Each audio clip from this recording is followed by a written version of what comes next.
What if the very thing guiding your decisions, shaping your relationships, and defining your reality wasn't truly you? What if your mind, your most trusted advisor, was actually a cunning trickster, a silent saboteur forged from outdated programs and hidden fears?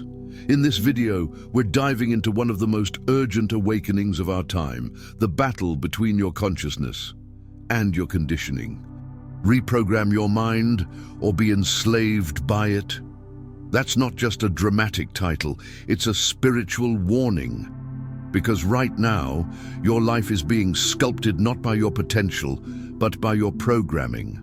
And unless you reclaim the architect's seat, your subconscious will continue to recycle limitation while calling it fate. But here's the truth. You're not a prisoner of your mind. You're its master. If you dare to awaken, in the next few minutes, we'll uncover how to break thought loops, harness theta brainwaves, use language like a laser, and vibrate into new realities on purpose.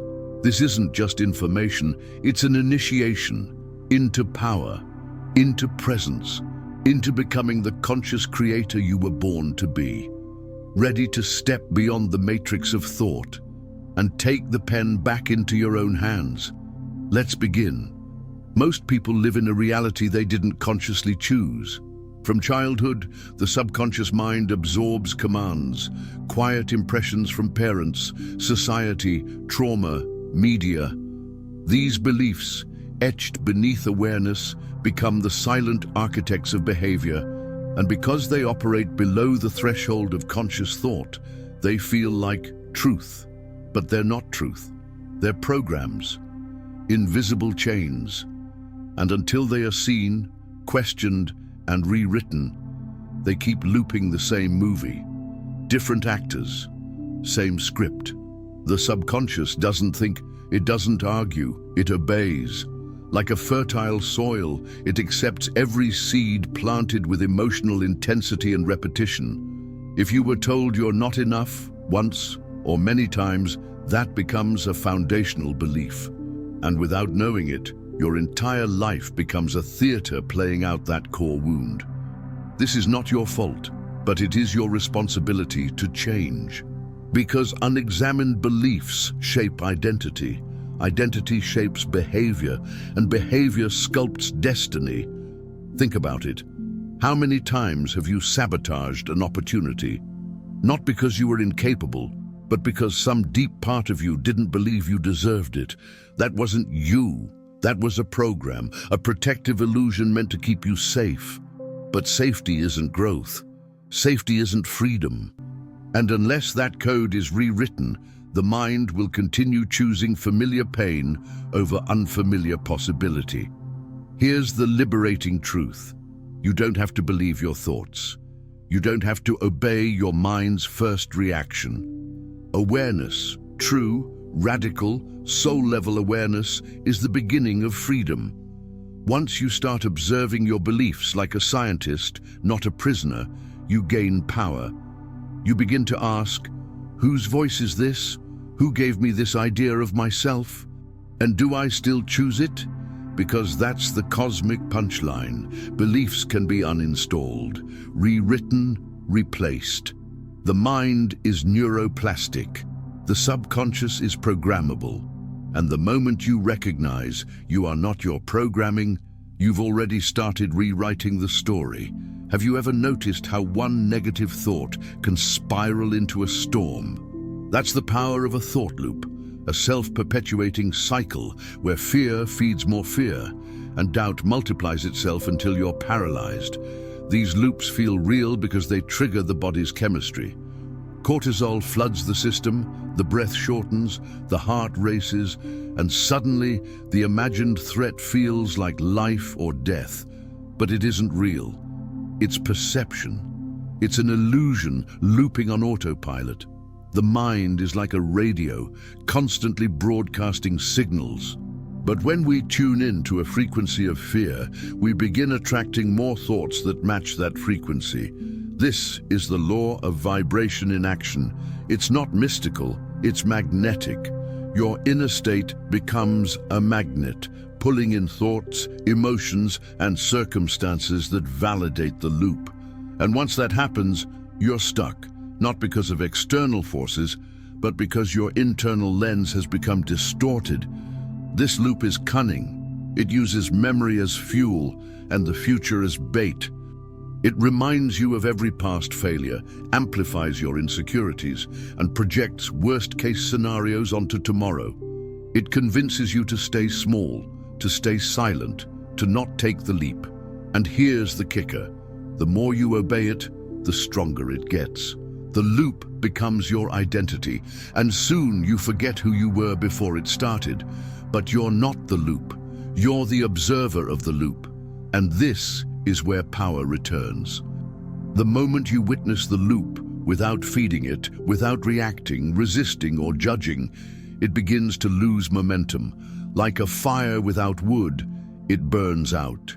You create space between the stimulus and the response. And in that space, choice is born. That space is sacred. To escape the loop, you must become conscious. Consciously shift your attention, consciously regulate your breath, consciously choose thoughts that feel like freedom. Even one conscious breath interrupts the loop. One act of courage rewrites the pattern. One new belief begins a new spiral, this time upward. The trap becomes the path. The fear becomes fuel, and doubt dissolves in the presence of awareness. Your brain is not a static machine. It's a vibrational symphony, constantly shifting frequencies. From beta to alpha, theta to delta, these brainwave states determine your level of awareness, receptivity, and inner access. And when it comes to reprogramming the subconscious, one state stands above the rest. Theta. This is the state where transformation happens, where the gates of the subconscious swing wide open and new commands can be written into the operating system.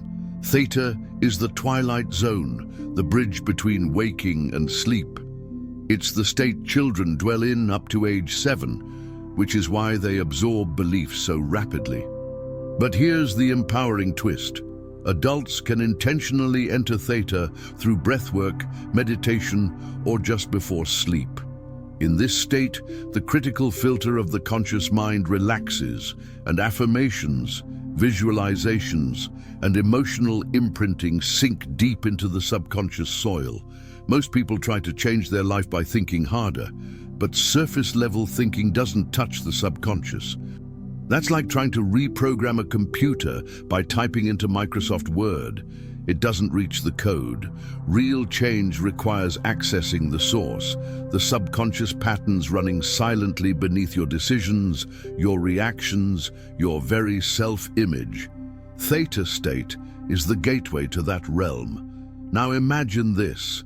Instead of drifting to sleep, replaying fears or regrets, you enter theta with intention. You speak to your subconscious like a wise and loving parent. You visualize the life you desire, not as fantasy, but as reality encoded with feeling. The subconscious doesn't know the difference between real and vividly imagined. So when you feel it, you seed it. And when you seed it, your reality begins to shift. This isn't magic, it's neuroplasticity. It's the brain's ability to rewire itself in response to focused thought and emotional energy. Through repetition and elevated emotion, new neural pathways form. Old loops fade. New identities emerge. You're not a victim of your programming. You're the programmer. Theta is your access point. And once you learn to enter it consciously, the code of your life becomes yours to rewrite. Quantum physics revealed a startling truth. Reality doesn't exist in a fixed state. It responds to the observer. This is known as the observer effect, and it's not just a scientific phenomenon, it's a spiritual key. What you observe, you influence. Where your attention goes, energy flows, and what you consistently focus on begins to take form. This means you're not just experiencing reality, you're actively shaping it with your awareness. Most people live in reaction mode. Something happens, and they respond with fear, anger, or doubt, feeding the external and reinforcing the internal. but the awakened mind learns to pause, to witness, to choose. When you become the observer of your thoughts instead of the reactor to your emotions, you step out of the matrix. You stop playing the character and start directing the scene.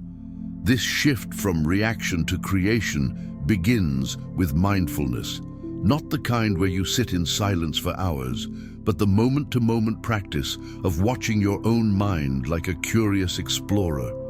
You notice when fear arises. You catch the critical voice mid-sentence. You feel the body tense, and instead of suppressing it, you breathe into it. You don't judge, you observe. And observation alone begins to transform. The observer effect shows us that energy responds to intention. If you observe life with expectation of failure, you collapse that possibility into being. But if you observe with trust, with gratitude, with the vibration of success, reality bends accordingly.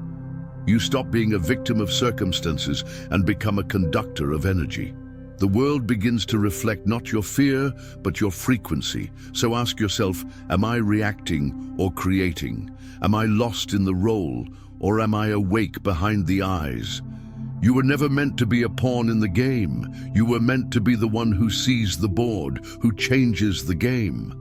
The observer effect isn't just about particles, it's about power. Your power.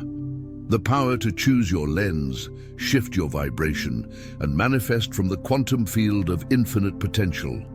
Words are not just tools, they are spells. Every syllable you speak, every phrase you repeat, sends a vibrational command into your subconscious and out into the quantum field. This is ancient knowledge, once known by mystics and magicians. Language is programming. The words you use shape the way you think, the way you feel, and the world you perceive. And most of us are under a spell we didn't cast ourselves. From childhood, we're conditioned with certain phrases. Be realistic. Life is hard. You can't have everything. These may seem harmless, but repeated often enough, they form the scaffolding of your reality. Words become beliefs. Beliefs become biology. Biology becomes destiny. And behind the curtain, there are systems, governments, media, institutions that understand this. They carefully craft narratives, symbols, and language to direct mass perception and keep minds asleep. Symbols are even more potent. They bypass the rational brain and speak directly to the subconscious. Ancient cultures used them for healing, initiation, and cosmic alignment. Today, they're used in marketing, politics, and entertainment to manipulate behavior. A logo isn't just a brand, it's a sigil. A symbol charged with intent, designed to influence emotion and association. Understanding this gives you back your power. But here's the liberation. You can choose your language. You can become the author of your mind. Start noticing the words you use to describe yourself. Are they empowering or enslaving? Do you say, I'm always anxious, or I'm learning to find peace? One reinforces identity. The other opens a door. Even your inner dialogue can become a sacred ritual, aligning your vibration with your highest truth. To break the spell, you must speak a new one. Affirmations, mantras, poetry, these aren't fluff. They're energetic commands. Speak what you wish to see. Choose words that awaken, that heal, that expand. You are not just a thinker. You are a speaker of worlds, a coder of consciousness. And once you wield language with awareness, your mind becomes your ally, not your master. Before thought, before word, there is breath. It is the first thing you do when you enter this world, and the last thing you do when you leave it. And yet, in between, most forget its power. In yogic and esoteric traditions, breath is more than oxygen. It is prana, life force, the bridge between the body and spirit, the conscious and subconscious. When used with intention, breath becomes a sacred tool to dissolve mental conditioning and reset your nervous system. Every emotion has a breath pattern. Anxiety shortens the breath. Anger holds it. depression flattens it. Joy expands it. Your breath is the interface between the energetic and the physical.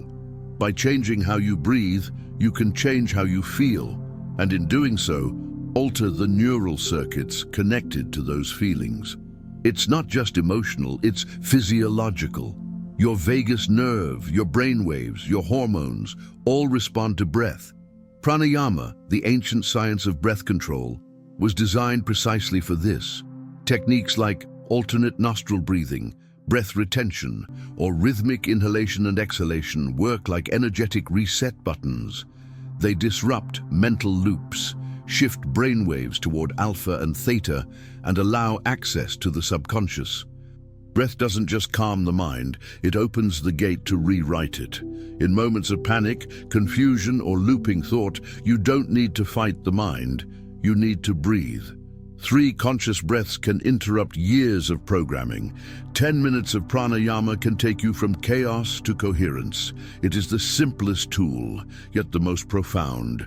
Always with you, always available, yet often overlooked because of its subtlety. So, begin now. Make breath your ritual. Inhale with intention, exhale with release. Feel the rhythm of life moving through you, guiding you back to presence, back to sovereignty.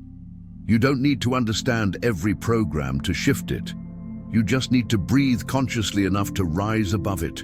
In that breath, the mind loosens, the heart opens, and the soul remembers who it is beyond the story. Imagine your identity not as a fixed trait, but as a frequency you're tuned into. Just like a radio, your thoughts, emotions, and beliefs are broadcasting a signal, and the universe, through the law of vibration, reflects that signal back as your experience. This is the foundation of quantum reprogramming. It's not about changing who you are. It's about tuning into who you already are on a higher timeline. In the quantum field, all possibilities exist simultaneously. Every version of you, confident, wealthy, free, healed, already exists as a potential. But your current vibration determines which version you align with. The shift happens not through effort or striving, but through energetic resonance. You must become the frequency of the future self you desire to be. Feel it. Think from it. Act as if it's already true. The key is emotional rehearsal. When you combine elevated emotion with a clear intention, you create a new signature in the field. Neuroscience supports this. When you imagine an experience vividly enough, your brain fires the same neural pathways as if it were actually happening. Over time, your body begins to memorize this new identity. The past no longer defines you. The future becomes your compass. To reprogram yourself at the quantum level, daily rituals matter. Begin your day not by remembering your problems, but by rehearsing your higher self. Visualize it, embody the emotion. Speak the truth of that identity until your subconscious accepts it as normal. You're not faking it, you're familiarizing your system with a new reality. And once your vibration stabilizes, the external begins to mirror the internal. Quantum reprogramming isn't wishful thinking, it's energetic alignment, and it requires discipline, not the discipline of force, but the discipline of devotion, a devotion to your future self. A commitment to showing up every day with the frequency of freedom, love, and sovereignty. Because the moment you choose your vibration with conscious intent, the field responds. Life doesn't happen to you. It happens through you. You were not born to be a reactor of life. You were born to be its architect. Within you lies the blueprint of infinite realities, and the tools to build them are thoughts, emotions, and belief. Mental mastery doesn't mean controlling every thought. It means becoming aware of the thoughts you empower. Once you claim that awareness, you move from being a passive passenger to a conscious creator. The mind is a projector. Whatever dominates your inner screen eventually appears on the outer world. This isn't metaphor, it's manifestation. What you visualize, emotionalize, and repeatedly affirm becomes your energetic signature.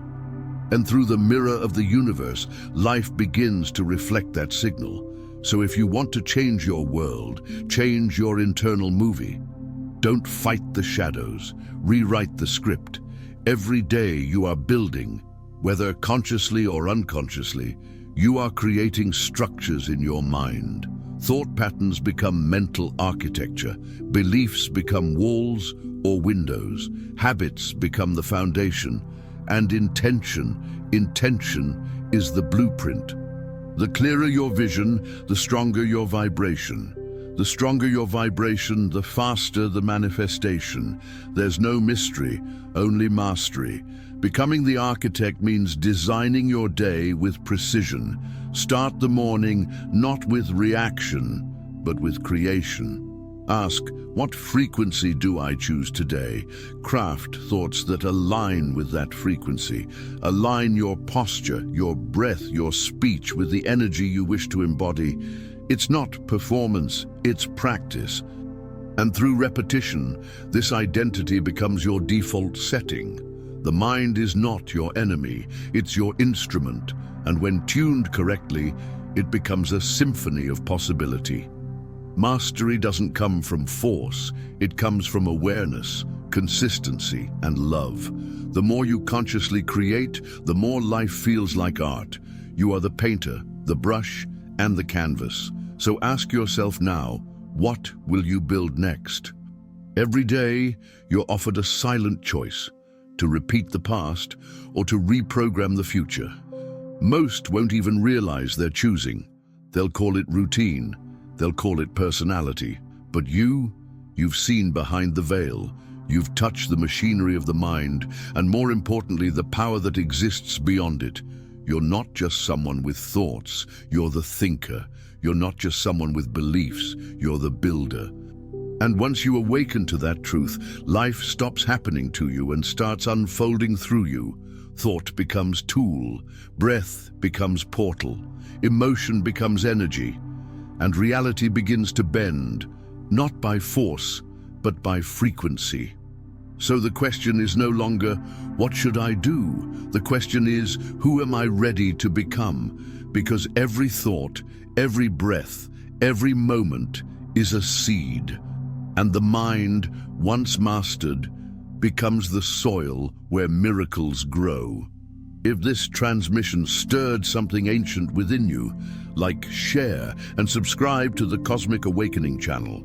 Because this journey isn't just about healing, it's about remembering who you truly are. And that remembrance, that's the real revolution.